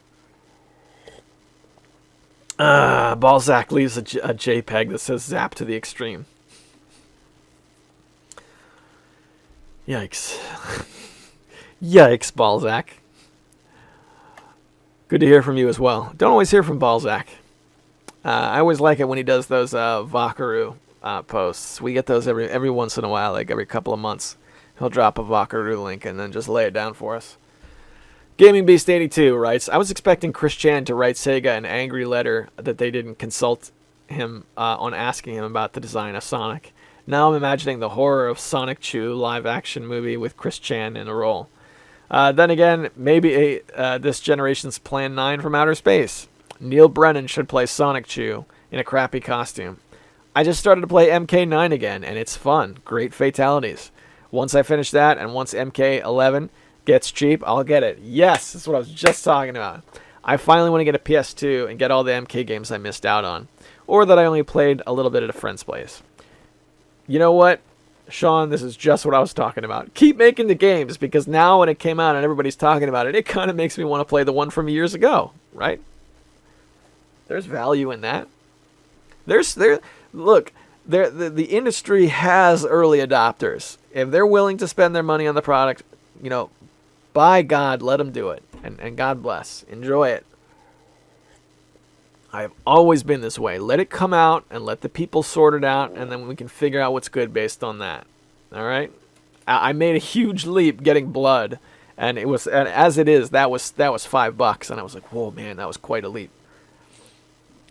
All right, Desm101 writes, on the topic of FPS games, I'm curious what your top picks for single-player campaign is. Right now, a few of my favorites are Brutal Doom, Far Cry Blood Dragon, and Killzone 3. Thanks for checking out my music. Man, it's much appreciated. I'm trying to get more productive at the end of things, on that end of things. I can send you a link to a bunch of games, a bunch of tunes I made that are no longer posted if you want to check them out. Still debating on setting up a Bandcamp until I have a few tunes that are the cream of the crop. All right. Now, Desm, I posted a reply to this one when when this first came in, but let me just lay it out a few things. First of all, I did get your zip file of tunes. Thanks so much. It's 124 minutes. What is it again? It's over 120 minutes. So, I'm slightly disappointed at the runtime because my plan was to compile a Desm 101 hidden tracks cassette tape that only I would have. But I don't know how to get a tape that runs that long. You can get one that's 120 minutes, but it comes at a premium because they're usually 90 minutes. 90 minutes is normal for a cassette tape. So I would have to delete a song or two to make that work, so it would not be complete. The only other way to do it is to get much shorter tapes and then do like a volume 1, volume 2. I don't know. Maybe I'll do that. Maybe I'll take it like a picture of your avatar and then like slice it in half, right? And then I'll make the tapes so that the cases have to be next to each other, and then it makes the entire picture. We could do that. I think we can make it work. I have noticed that you have been putting out songs more on SoundCloud. I only follow a couple of people on SoundCloud. I follow you, and I follow Neon Death Kitty because I saw her at MagFest. And The Motion Epic because my daughter loves that guy. So I see the Trist songs getting uploaded. So that's cool. Good for you, man. You're doing a much better job at being productive than me. But let me just say, if you don't mind me saying, my personal opinion, you should make a Bandcamp right away. Just make one now. Making an album doesn't have to be complicated. You make songs, you're good at it. Doesn't have to be a concept album. Just make like, okay, here's 5 songs.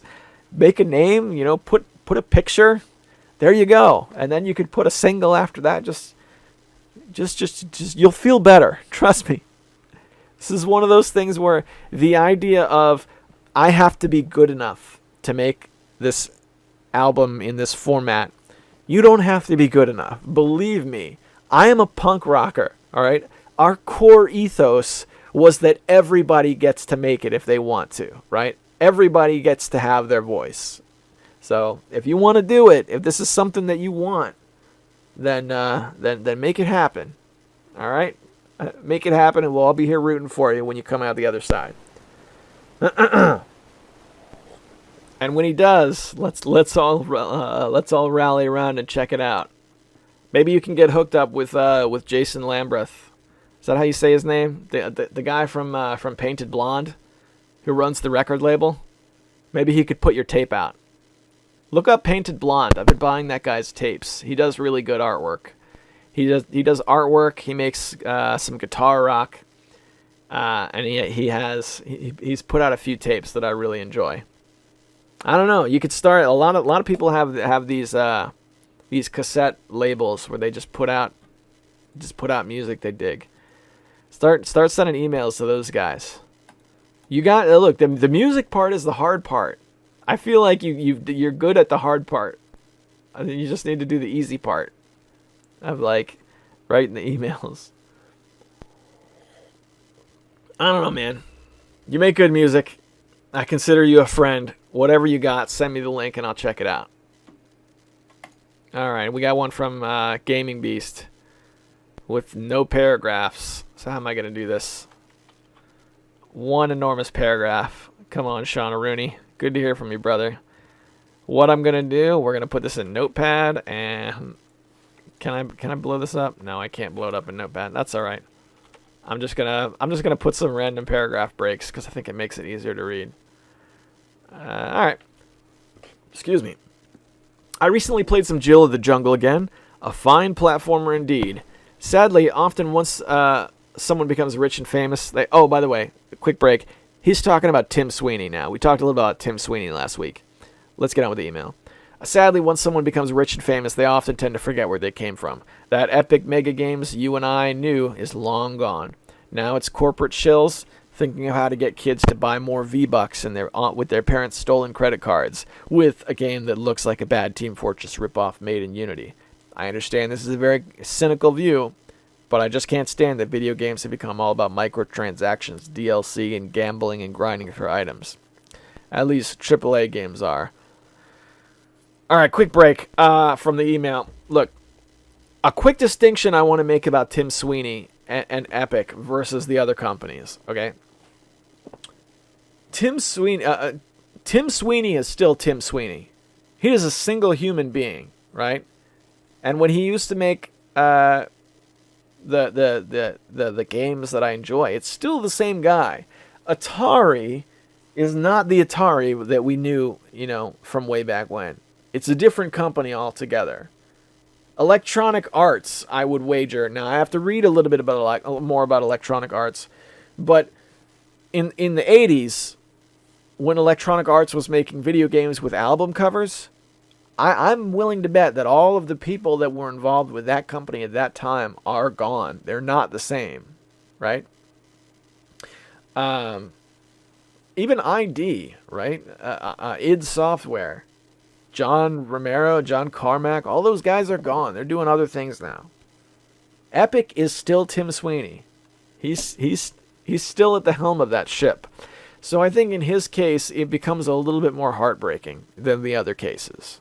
Because it's not just a company that's changed its ethos. This is a human being that's changed his ethos. And he is undeniably talented. Undeniably. And you might think he's a jerk. You might hate him.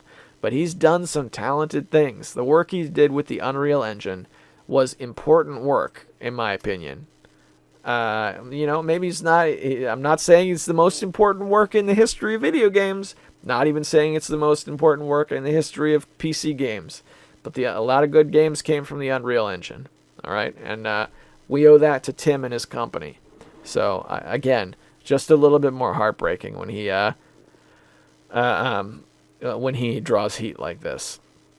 But let's get back to the email. He says, I still want to play certain modern games once I get a better rig, to enjoy the better graphics and potentially better quality of life features. Heaven forbid good and new gameplay and decent story. But all this kind of stuff makes me go back to the older games even more. Sonic looked like garbage, but the director said the reeing of the internet made him promise to change the design, although I doubt it'll make the movie much better. I read that too. I don't even know what to think based on that. Let's get back to the email. They should make a Pixar-style animated movie. That would have been a no-brainer. I'm not even really a Sonic fan, but it's sad to see the same crap happen to Sonic that has happened to Mario and other movie adaptations of video games. You know what? Quick break from the email. I thought the same thing. I thought this would be like a Pixar movie. I mean, they didn't Sonic the Hedgehog appear in Wreck-It Ralph, and it was like a perfect replica of Sonic the Hedgehog? Ugh, that's rough. All right.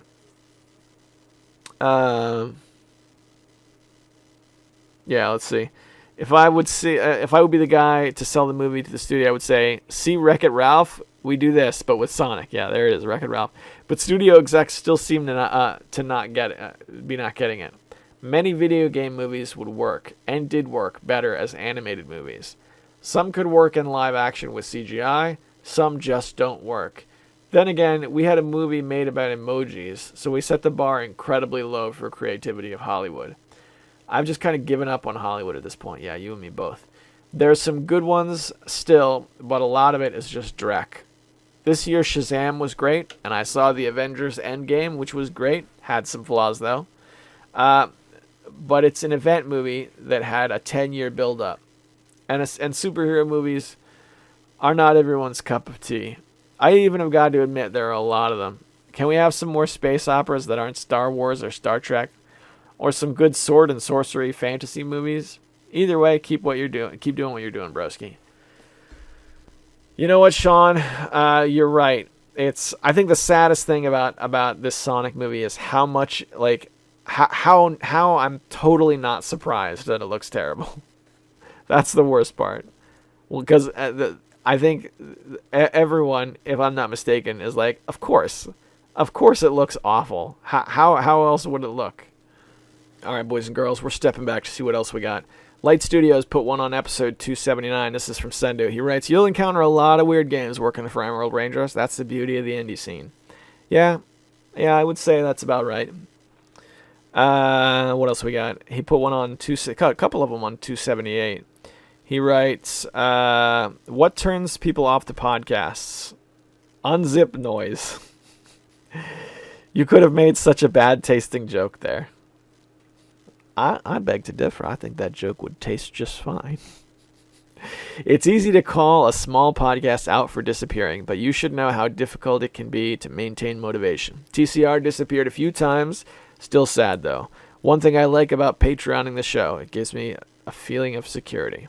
And you know what, Sendu? I appreciate in spades all the support you've thrown TCR. It will never be forgotten. Your kindness is something that's going to stay with me a long time, my friend. All right, let's see. What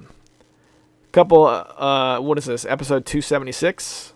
The Devil is Back, So Girls Dry Your Tears. This is my favorite episode title in the history of TCR.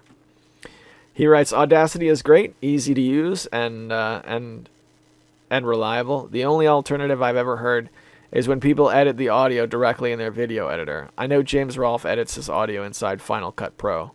He also says, why must you keep reminding me of mortality? I got to go back and listen to that again so I can remember what I might have said that reminded you of mortality. Did I talk about my dad?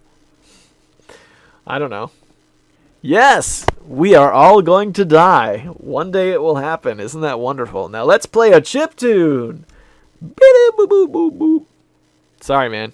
I'm sorry. Mecha Menace wrote one. Oh no, okay. We did I read this? Wow, this one totally didn't appear.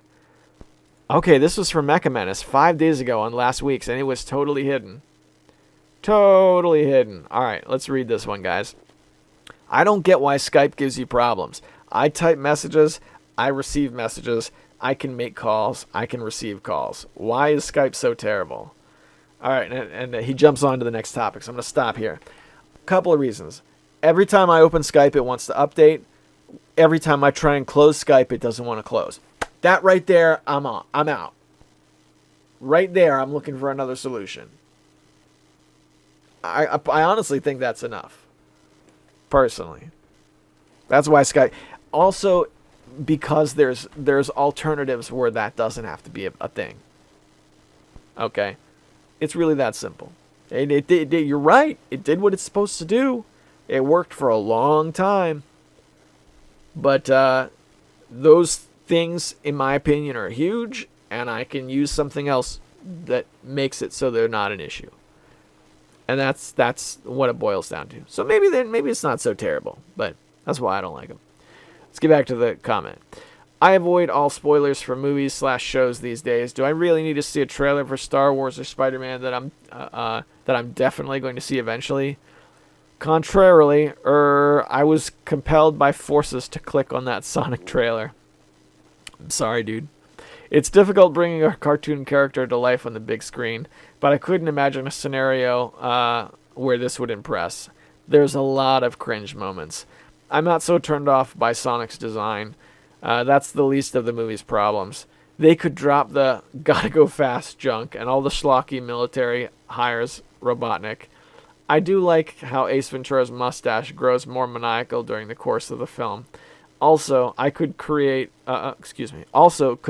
create a new demon to characterize Robotnik?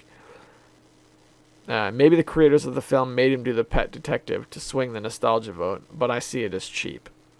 Sadly, all the attention focuses on the blue Easter Bunny's design. The producer and director said they value the critical feedback and the design could change by release. I guess they can re-render all those scenes quickly. Quickly enough, I guess. Regarding very good or excellent movies that are recent, Spider-Man, Into the Spider-Verse, Overlord, The Man Who Killed Hitler, and The Bigfoot are all entertaining. I have more. Ask and I will list more. Largely, I agree. Most movies are okay, good, and pretty much just the same, and thus skippable. It's why the target demographic for entertainment is young. Young people have not seen the same stuff rehashed thousands of times. It's why the $60 video game price tag seems too high for a $400 and $600 investment, especially when you consider the price of an entertainment drops. Help me out. I don't know what this word is. Precipitously the longer it has been available. All right, hang on a second. Stick with me, guys. I've copied this word. Text to speech. Wait. Define. There we go. Precipitously. Yes. There we go. I said the word correctly. Oh, hold on a second. I'm getting a text from Alex Swingle. And with that, boys and girls, look, we're 2 hours and 8 minutes in. I haven't got time to get everything together. Thanks for spending time. If you're still listening to this, then God bless. Thanks so much. I think time is the most valuable currency. I really do. So I value the time that you guys spend here. Thanks to everybody who listens, everybody who tunes in on YouTube. Thanks to the patrons. And thanks to everybody who checks in no matter how bad the thumbnail is or how bad the title is. I really appreciate it. Especially last week when not so many people checked in. I kind of saw how many are really true to the show. So I value you guys a lot. So as this coming week rolls in, and you guys go off into your lives to do the best you can do, I want you to know that I'm rooting for you. I really am. And I'll see you guys next week. Have a good one.